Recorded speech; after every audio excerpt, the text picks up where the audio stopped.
Hello there, it's Dev, and I gotta sound like a YouTuber now, so if you enjoyed the video, if you learned something, press the like button, and let me know why in the comments. If you didn't like the video, press the dislike button, and let me know why in the comments. And do not forget to subscribe. It's a free subscription during these times. Come on. What's the harm? What's the harm for you to just press a button? Press another button. Press a couple buttons. You're doing it anyway, and it's free. What's the beef? You know? Bye-bye now.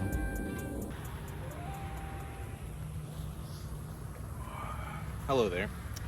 My name is Devontae Parker, and this is episode 3. I know nada. So today we're gonna go over Legato Motion, right? So what happens? Oh god, that's a bug. What happens when you take so everything comes from the four strokes, right? So what happens when you take a full stroke and you play it repeatedly? You get Legato Motion, right? So last episode we correlated that to eights. Eights is a great warm-up to use Legato Motion at all heights. Make sure we're not only playing eights at 15. Yeah.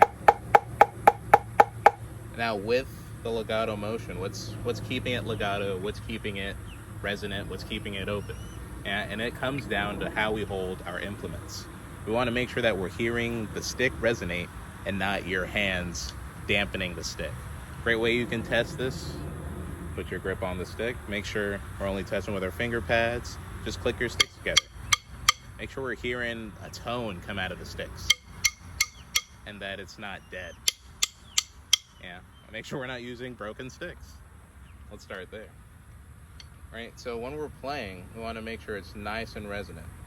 We relax the weight and we flick the wrist. That's how we get a nice open sound.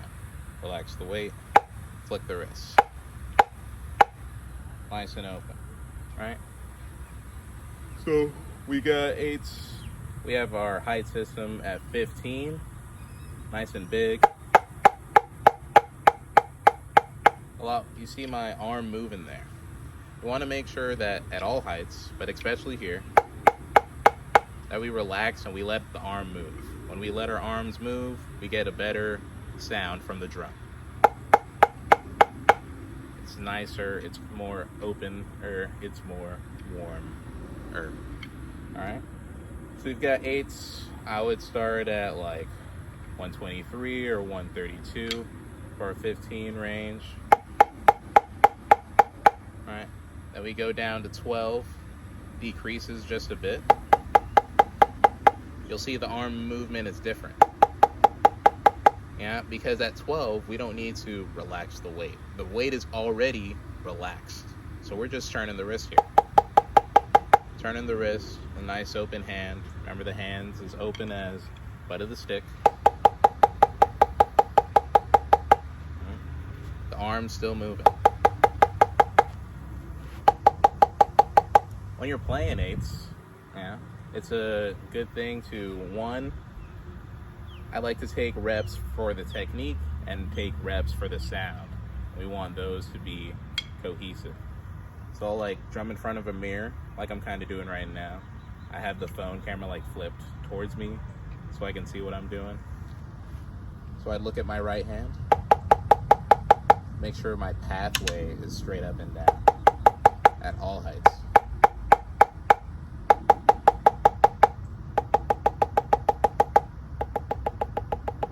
Same with the left. I go over here, hard straight. Make sure we're standing up straight and we're not doing the left hand lean. Yeah.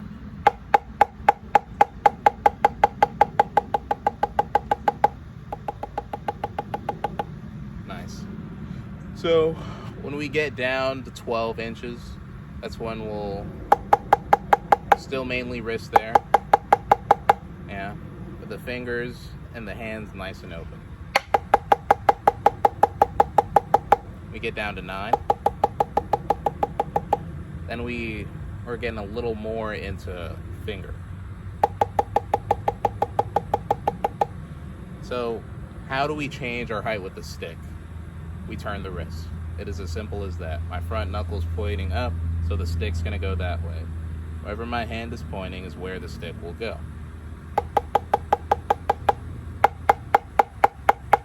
And that just ensures that I'm moving my wrist, that I'm knocking.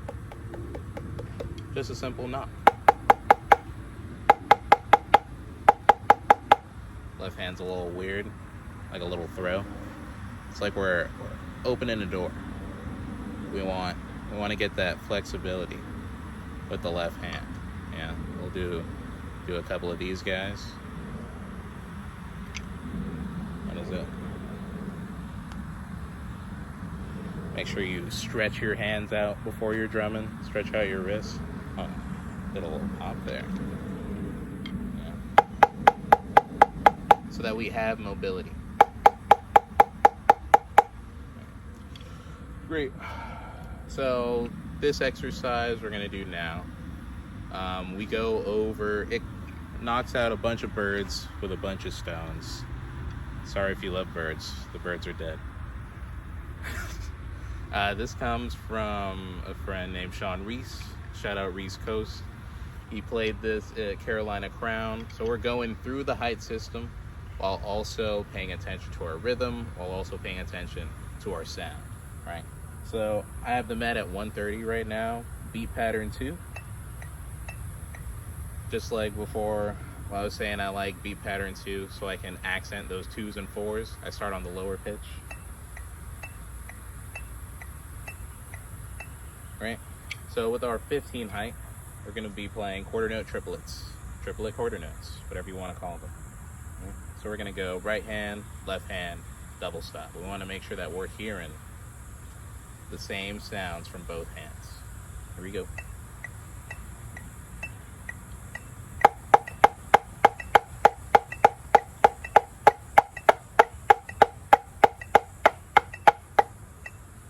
Now you'll see it ended with a downstroke. Yeah, downstroke in both hands, that left hand, downstroke to playing position, and that right hand, downstroke to 12. Yeah. At this height, we have the most arm movement. And now remember, we're allowing the arm to move, we're not causing it to move. It is moving as a reaction to our wrist turn.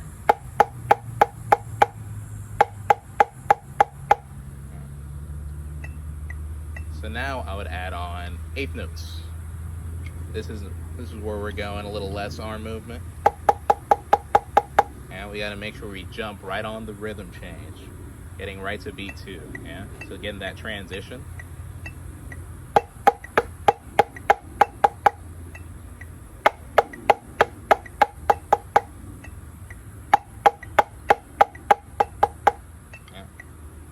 Making sure we're hitting that beat 2 downbeat, so the rhythm change is immediate. Here we go. Adding eighth notes. 5, 6. I want to start on the low. 5, 6.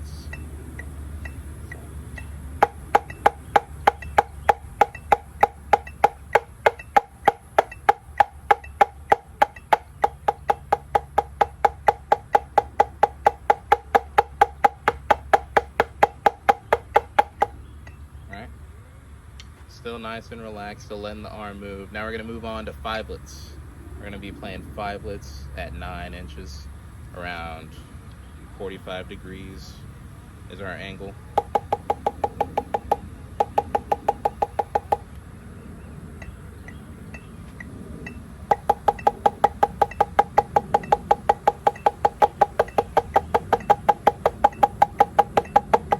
Alright, so for fivelets, the accent is on 2 and 4, but I'd find that 1 and 3, yeah? Work on that. I'd play the rhythm out and then hit one hand, yeah?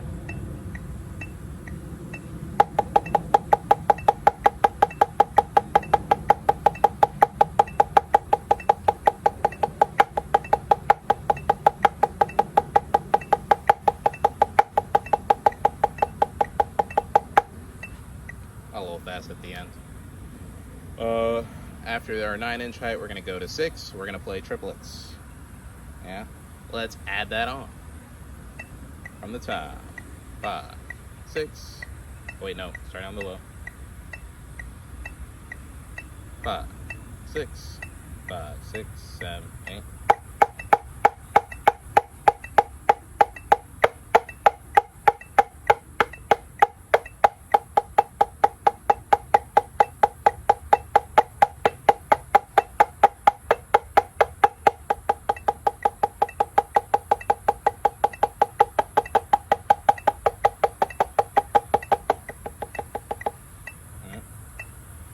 So right after 5lets, we got triplets at 6, and then we've got triplets at 3.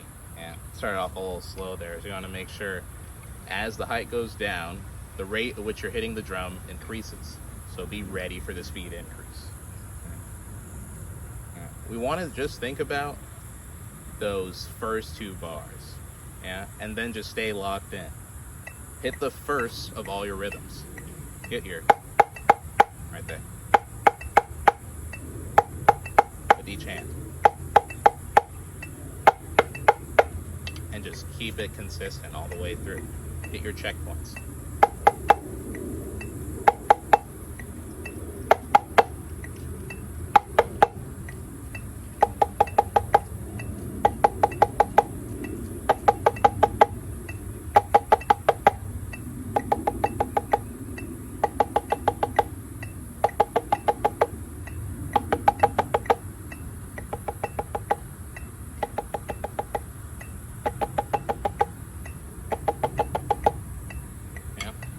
We're gonna go all the way through. This time we're gonna do our crescendo, decrescendo. Yeah. So pretend we already did it. Everything full stops. Now we're gonna do our crescendo, decrescendo. Still same meter, yeah, but now we're adding our change in volume. Yeah. So we want to make sure that we're changing the volume and not the quality of our sound. We want it to still be nice. We want all of our strokes to have quality, but we don't want to lose the quality as we diminish the height. Same quality there, then down here. And if I had a drum, it'd be a lot easier to explain. So we want to make sure that if this was a real drum, that we're sending air through the drum to hit the snares on the bottom so that the drum responds. Yeah.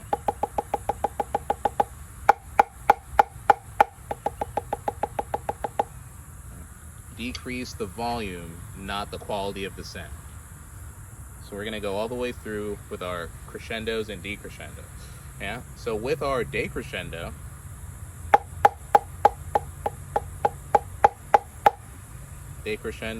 we've got a series of downstrokes. They're all downstrokes. And then with our crescendo, they're all upstrokes. Here we go. So we're doing that with quarter note triplets, 8th notes, 5lets. When we get to the triplets,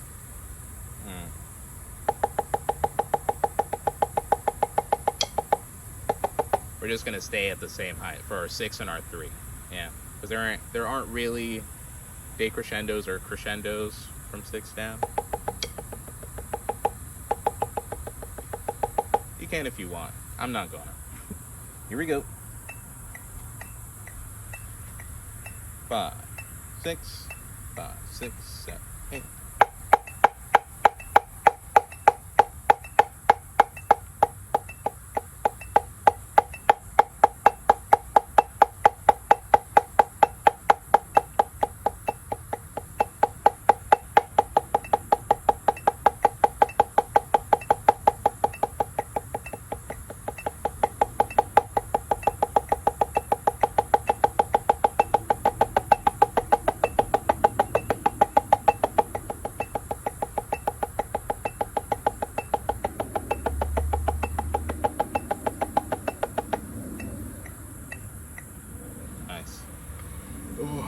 So it's really important that we let the stick resonate at all of these heights. The lower we get, the less our wrists can turn. So we need to use our fingers as well. That's when we get down there for the 3.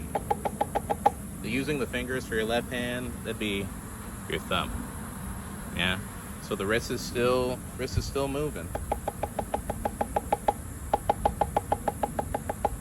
Yeah, but it's coming from the thumb. The thumb's pressing down with it.